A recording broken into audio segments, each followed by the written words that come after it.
Good day, everyone. This is for educational use only. Our group is allowing our instructor, Mr. Roldan Ardenas, to use this as an educational material. So we are the group 5 and we're going to tackle about environmental crisis. Objectives: discuss the origin and manifestation of global environmental crisis, relate everyday encounters with pollution, global warming, desertification, ozone depletion, and examine the policies and programs of governments around the world that addresses the environmental crisis. What is the relationship of population growth to the environmental issues? Food security, sustainability, development, and future globalization. Hello, good day everyone, and to you, sir. I am Engineer Cadet Ritos Brian. I am the first presenter of the Group 5. I'm going to tackle about the origins and manifestations of global environmental crisis. So, whilst not necessarily part of the environmental crisis, human populations are also faced with ongoing threats due to occurrence of natural disasters such as earthquakes, landslides, floods, tsunamis, and wildfires. Yet, whilst these hazards may be natural in origin, it is important to acknowledge that human vulnerability to natural disasters is generally increasing, not least because human populations and settlements are ongoing in many marginal and dangerous areas such as floodplains. Hence, unsustainable practices such as the construction of settlements on floodplains or intensive cultivation of marginal hill slopes lands may greatly increase the impacts of natural disasters on human societies and economies. So, here are the origins and the causes of the environmental crisis. The causes of have been the subject of the considerably debate. However, in general, its main causes are now acknowledged to be: first is the technological developments.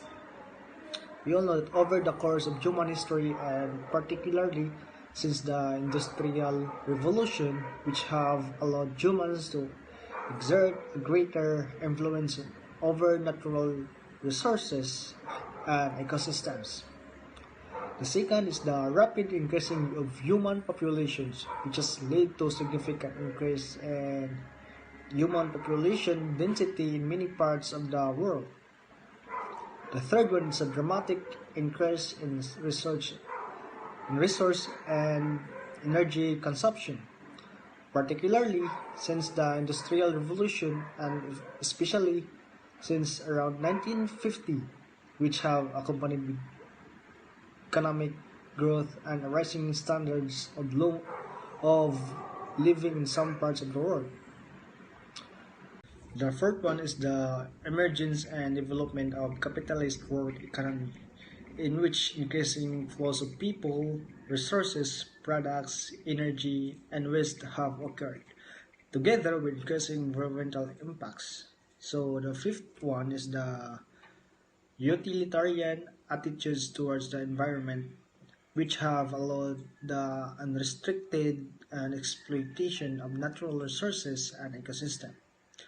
So the sixth and the last one is the short-term patterns of decision making exhibit in many governments, companies, and individuals, which for these reasons, amongst others, the environmental crisis presents the immense challenge to policymakers and to many other organizations and individuals who must find creative responses to these issues. Consequently, a wide range of environmental problems has emerged. Those problems include the anthropogenic climate change, or it's called a global warming, the depletion of stratospheric ozone, or also known as ozone hole, the hole, the acidification of surface waters. It is also known as acid rain, the destruction of tropical forests, the depletion and extinction of species, and the precipitous decline of biodiversity. Yet, while all these problems have physical, environmental manifestations, their causes and their potential solutions are invariably bound up with human attitudes, belief, values, needs, desires, expectations, and behaviors.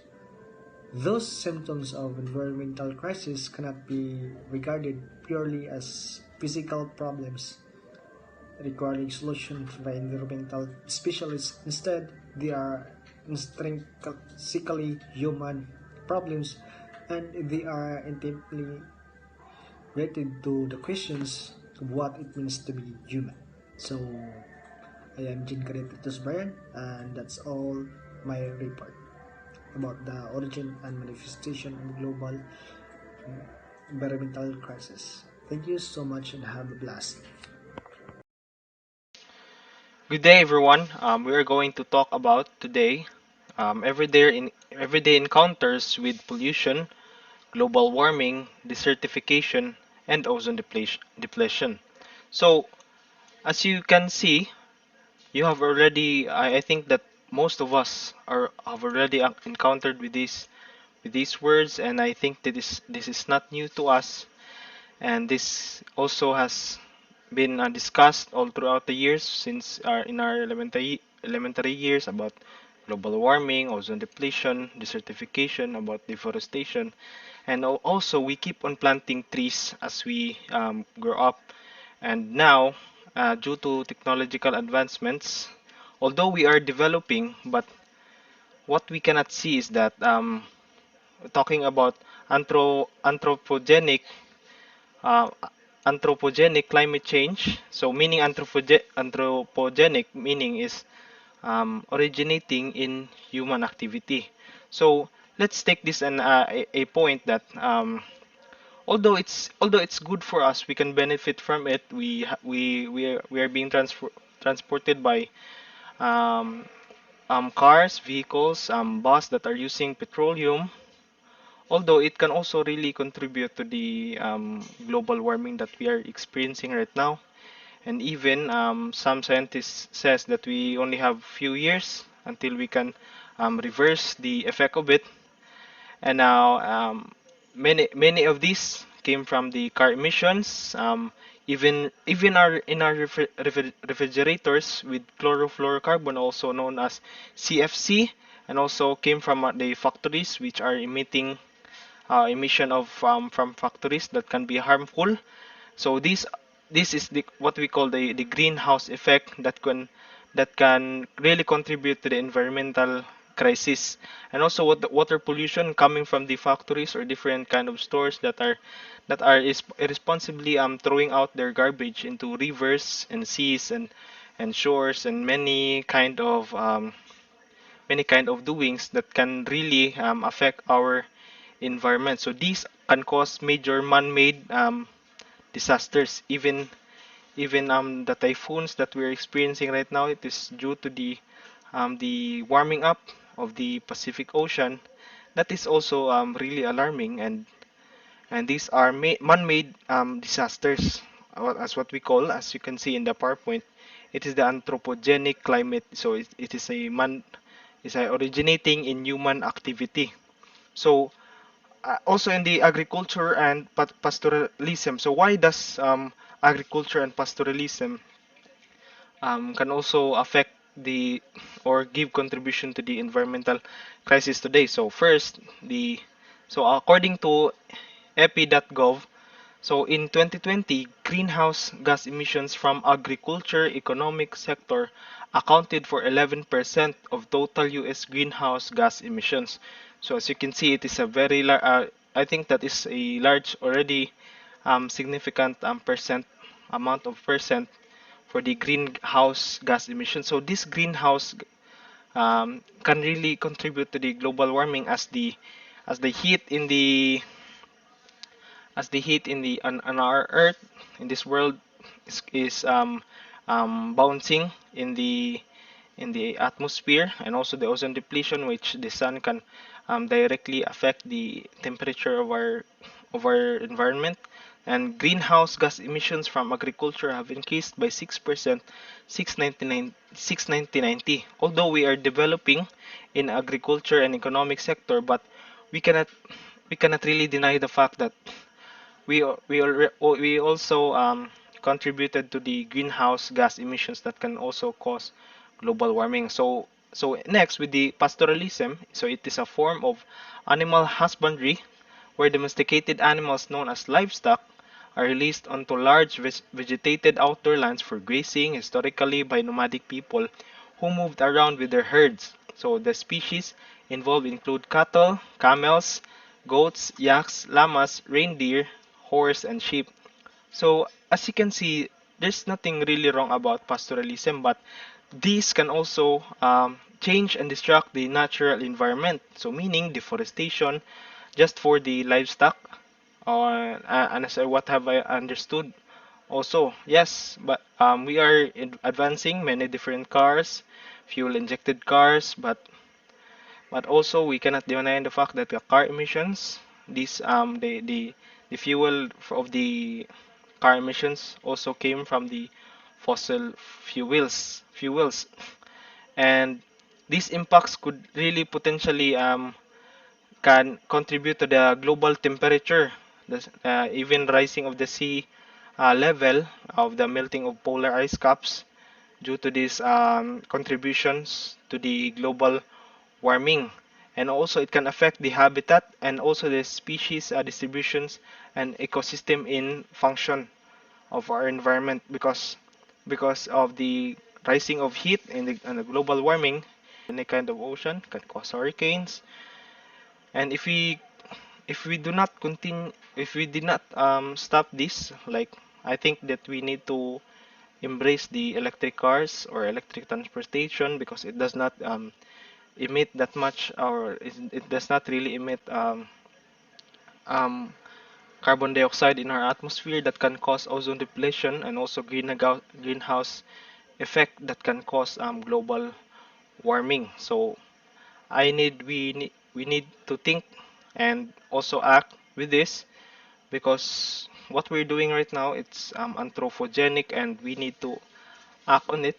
So it is anthropogenic climate, so it's a man-made disasters, and we are the ones responsible on how to take an action with this, because by everyday encounters, we ride a bus, we ride jeepneys. Um, Sometimes it is also better to just um, use bicycles or anything. We could plant mangrove trees along the shore, or clean up our community, clean up the rivers, help and save, protect the environment. So that is all for the everyday encounters with pollution, global warming, desertification, and ozone depletion as the environmental crisis that we are experiencing right now. Thank you. So, good day everyone. Today I am going to discuss on the policies and programs of government around the world. So, the environmental policy that are made by the government or the public or private organization or corporation that regards to the effects of human activities on the environment. So it focuses particularly the measures that are designed to prevent or reduce harmful effects of human activities on the ecosystem. So the environmental policies are needed because environmental values are usually not considered in an organizational decision making. So these policies is not just can also be made not only by a government but also on any corporation or organization or in a specific society concerned to the environment and effects of the global warming. So one of the main reason of it is the economic externalities and the improper use of our natural resources. So what is economic externalities?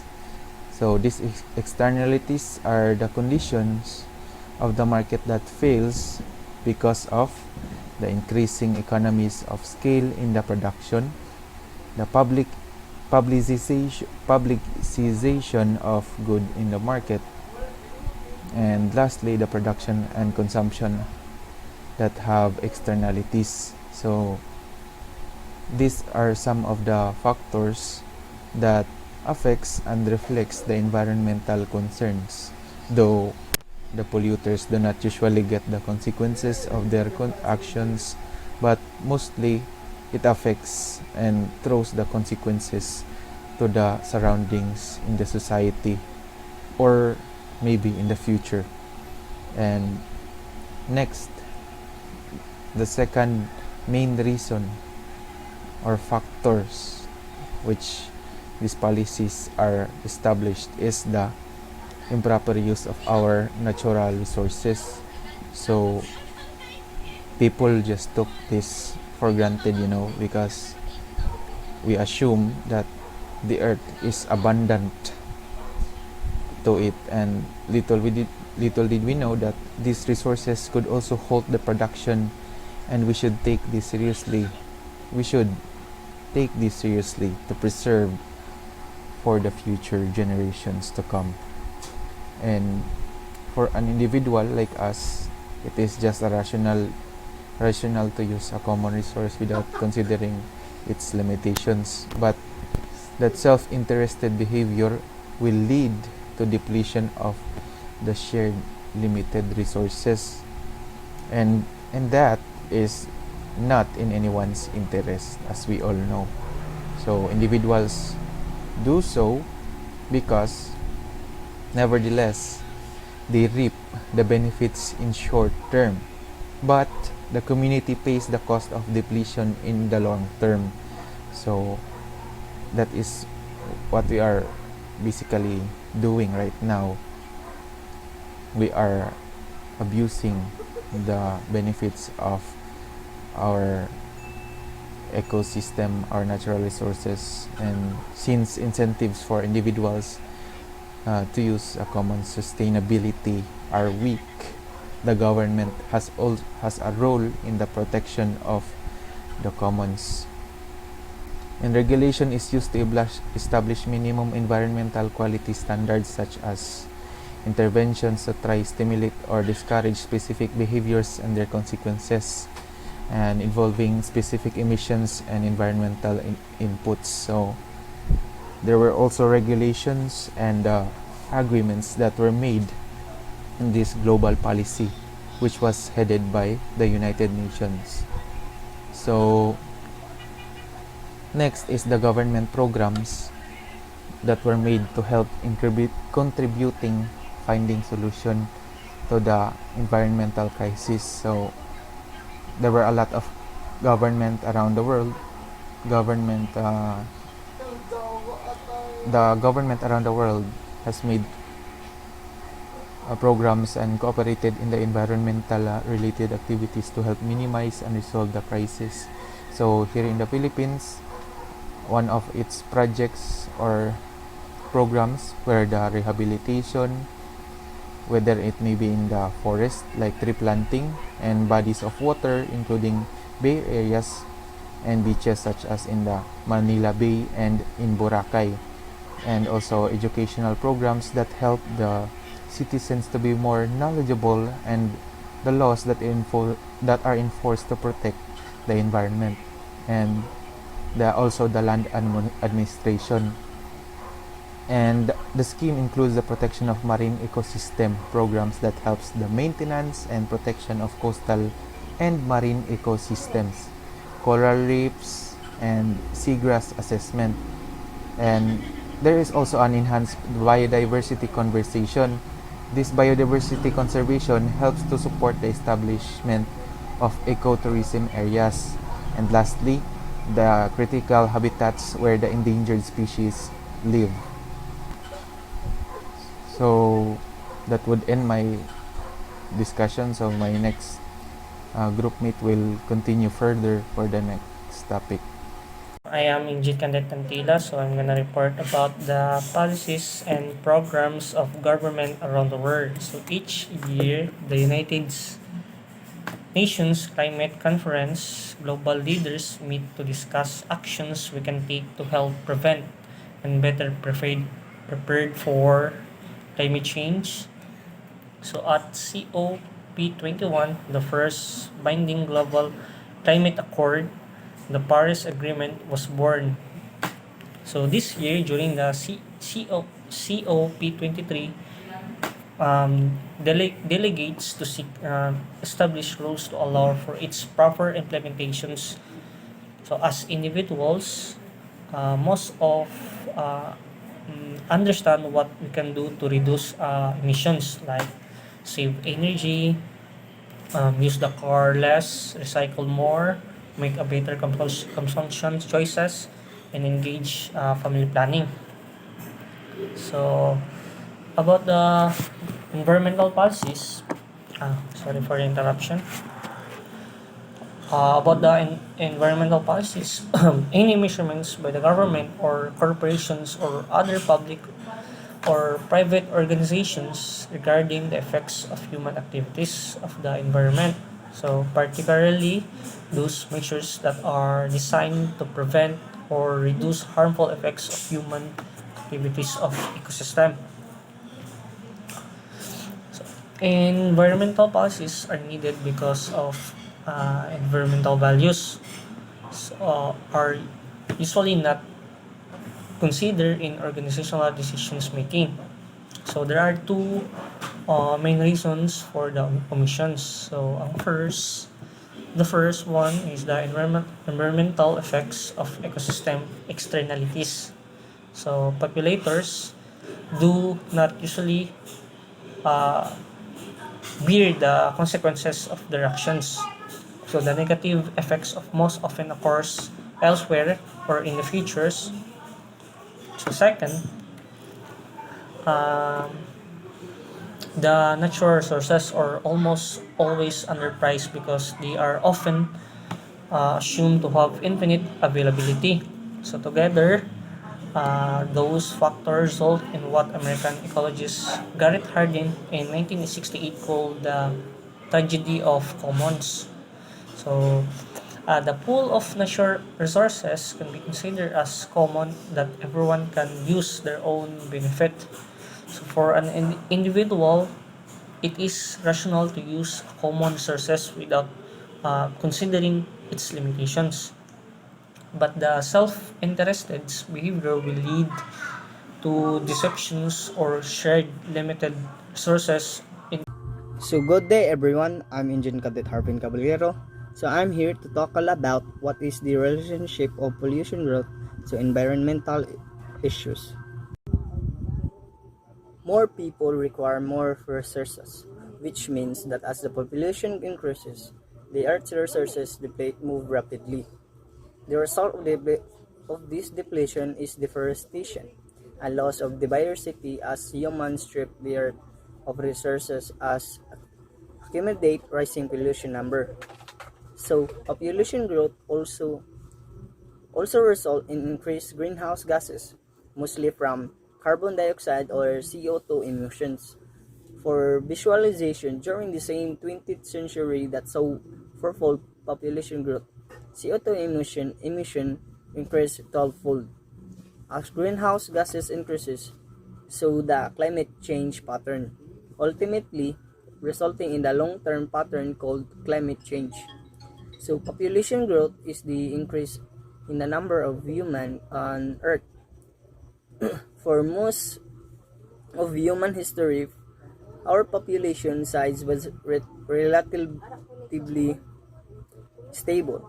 But with the innovation and industrialization, energy, food, water, and medical care became more available and reliable.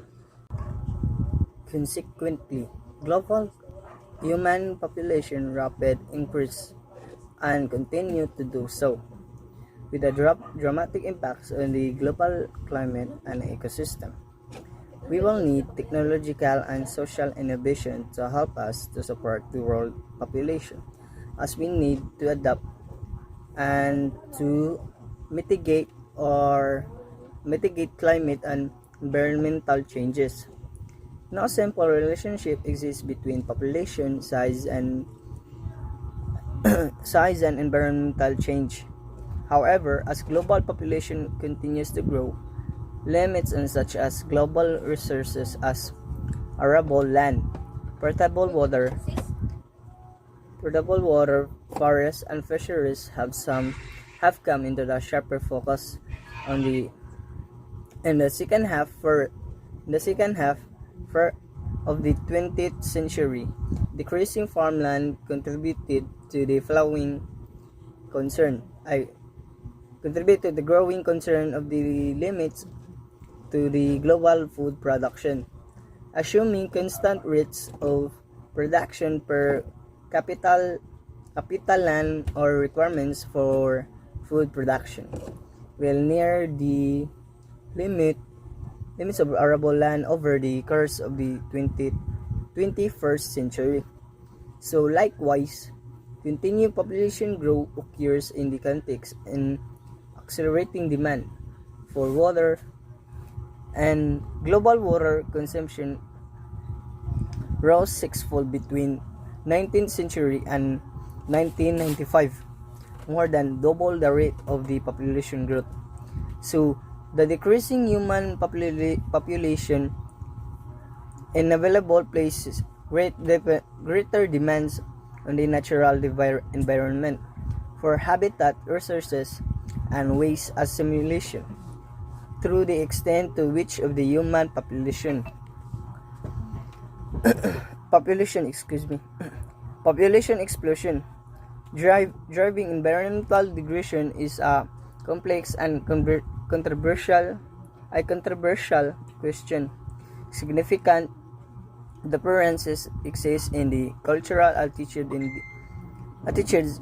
to the issues of human population size and the rate of the population growth. So, human population growth impacts the Earth system in variety of ways, including increasing the increasing the extraction of resources from the environmental. These resources includes fossil fuels, oil, gas, and coal, minerals, trees, water, and the wildlife, especially in the ocean. Next is the increasing the ecological impacts on environment. Forests and the other habitats are distributed or destroyed to construct urban areas, including the construction of homes, businesses, and roads to accommodate growing population.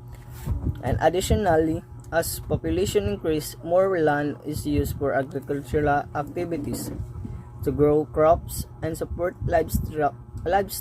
And in return, we can decrease the species population, geographic ranges, the biodiversity, and alter interactions among organisms. Next is the increasing fishing and hunting, which reduce species population of the exploited species. Fishing and hunting can also indirectly increase numbers of the species that are not fished or hunted if more resources become available for the species in return in the ecosystem. The increasing the transport of invasive species, either intentionally or by accident, as people travel and import and export supplies. Urbanization also create disturbed environment where invasive species often thrive and outcompete native species. For example, main, many invasive plant species thrive along strips of land next to the roads and highways. Lastly, the transmission of diseases.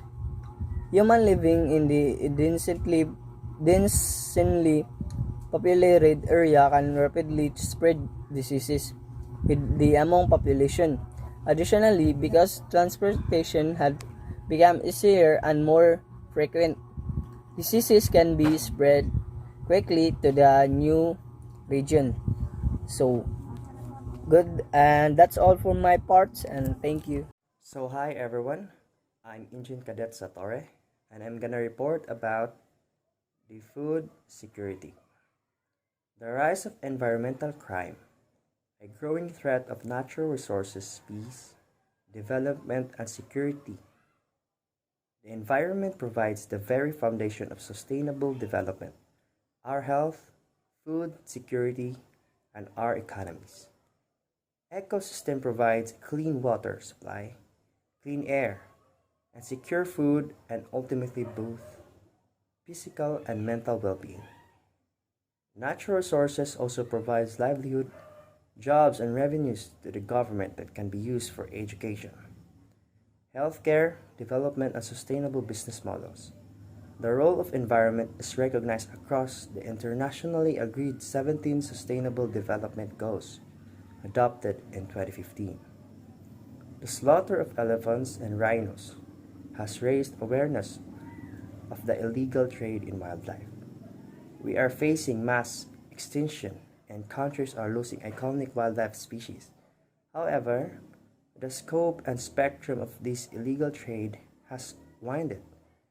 Criminals now include in their trafficking portfolios waste, chemicals, ozone depleting, so in food security.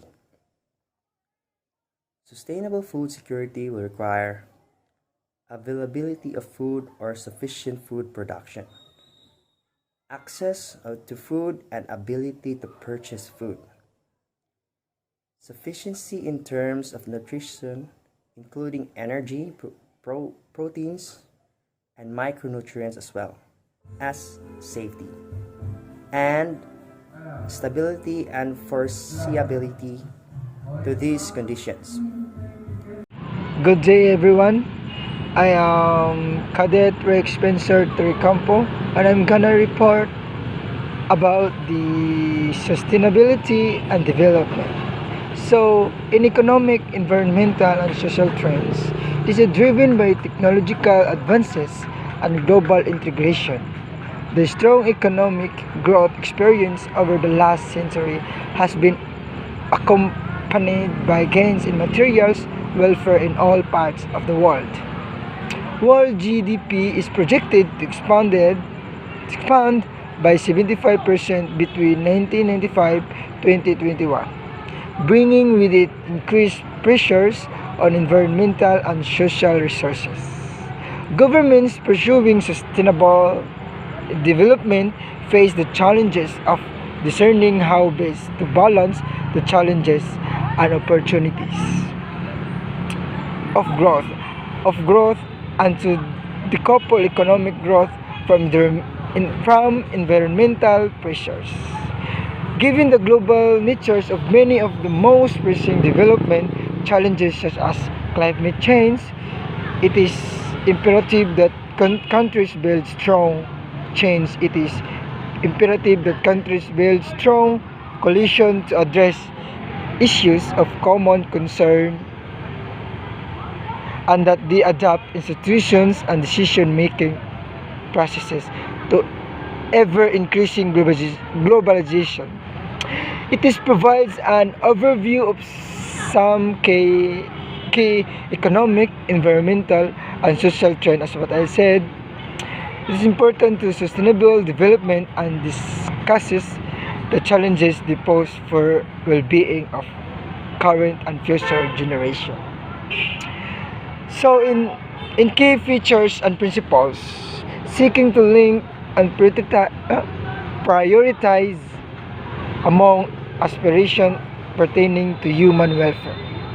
The sustainable development perspective stresses the long-term compatibility between the economic, environmental, and social dimension of development, while acknowledging possible competition across this area in shorter term.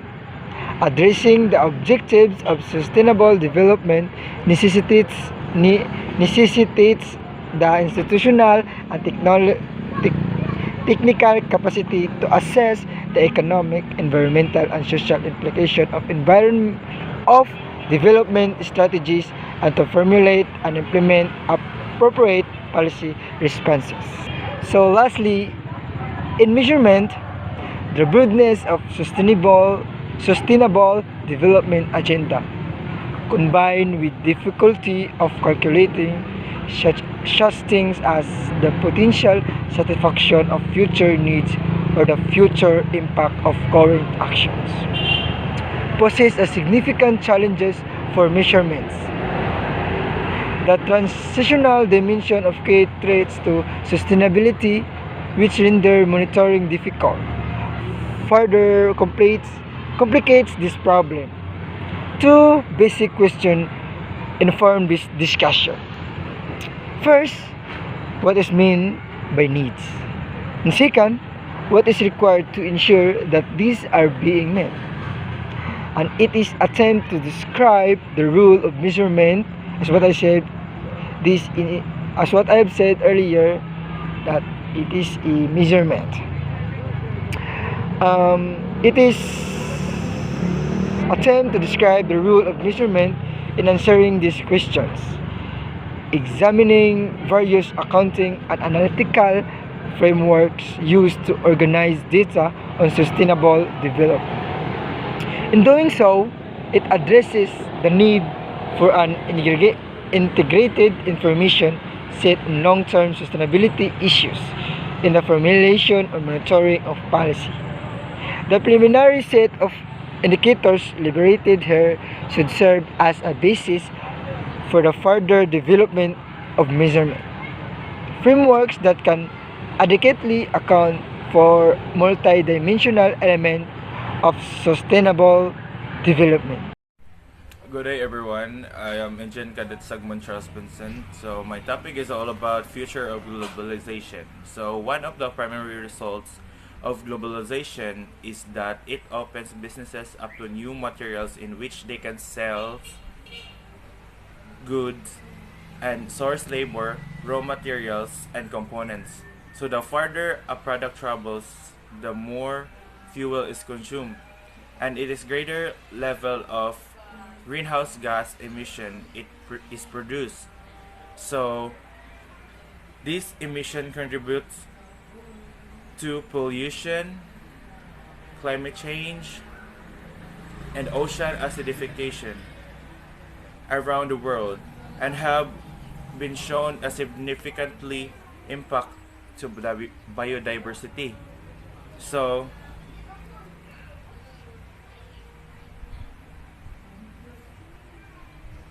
what will drive the future of globalization? So a host of factors may unforeseeable will determine the course of globalization. So but it is useful to try to isolate the most important drivers and those that are already apparent. Here are 5 encompassing economics, politics, and institutions. So first is economic logic. So in a rush to declare end of globalization, it is important to remember the theory of comparative advantage hasn't gone away. So the third one is the rise of global public goods. Recognition is growing that our own lives impact by events that can only be managed effectively through the global coordination. So pandemic and climate change the most obvious, but biological and cyber terrorism, combating illicit financial flows, data privacy rules, and the rules on the use of artificial intelligence are all examples where we need nearly everyone to act on the same or parallel path for the world to